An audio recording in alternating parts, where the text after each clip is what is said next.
পরে এলাম, কারণ আমার শরীরটা খারাপ ছিল, তাই আমি অনেকদিন পর ভিডিও নিয়ে এলাম।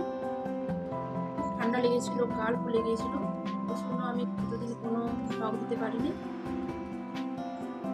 তো এখন শরীর ঠিক আছে, তো ভাবলাম একটা অনেকদিন ব্লগ দেওয়া হয়নি, তো ব্লগ দেবো। আজকে আমি মাশরুম ছাতু রান্না করবো, আর মাশরুম ছাতু পুরো ভিডিওটা তোমাদের সঙ্গে শেয়ার করবো। তোমরা পুরো ভিডিওটা স্কিপ না করে দেখতে পাবো। চলো দেখাই, বেশি আর বকবক করছি না, চলো দেখাই তোমাদের। তো এই যে মাশরুম ছাতুগুলো আমার খুব ফেভারিট। প্রথমে মাশরুম ছাতুটা আমি কেটে জলে ভালো করে ভিজিয়ে রেখেছি। তারপর মাশরুম ছাতুটাতে আমি এই মশলাটা দেবো, আর একটা পেঁয়াজ কুচি করে রেখেছি। আর মাশরুমে প্রথমে আমি অল্প লবণ আর হলুদ আর একটু জল দিয়ে সেদ্ধ করে নিচ্ছি। আর একটু সেদ্ধ করলে ভালো হয়।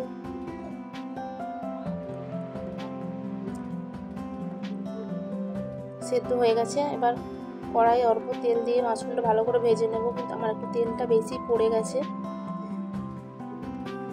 কোনো অসুবিধা নেই, আমি ওই মাশরুমটা ভেজে যে তেলটা বাঁচবে ওই তেলটাতেই মাশরুমটা রান্না করে নেব।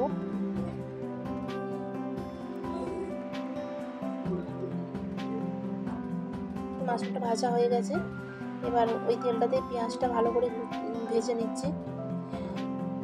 মাশরুম ছাতু রান্নাটা এমন কিছু ব্যাপার নয়, সবাই জানে, অনেক রকমভাবে রান্না করে। তো আমি এইভাবে ট্রাই করছি, কারণ এইভাবে মা বানাতো বাপের বাড়ি গেলে দেখতাম। তো আমিও মায়ের মতো করে বানানোর চেষ্টা করছি, যদিও মায়ের মতো হবে না, তবুও কিছুটা যদি হয় চেষ্টা করছি। তো মশলাটা আমার কষানো হয়ে গেছে, মাশরুম ছাতুটা দিয়ে ভালো করে কষিয়ে নেব।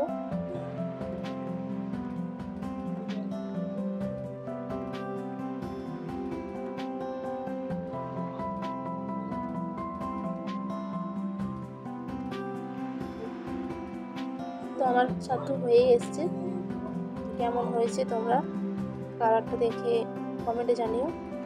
তো আজকের ভিডিওটা আমি এইখানেই শেষ করব। যাচ্ছি নতুন আবার একটা ভিডিও নিয়ে, ততদিন তোমরা ভালো থাকো।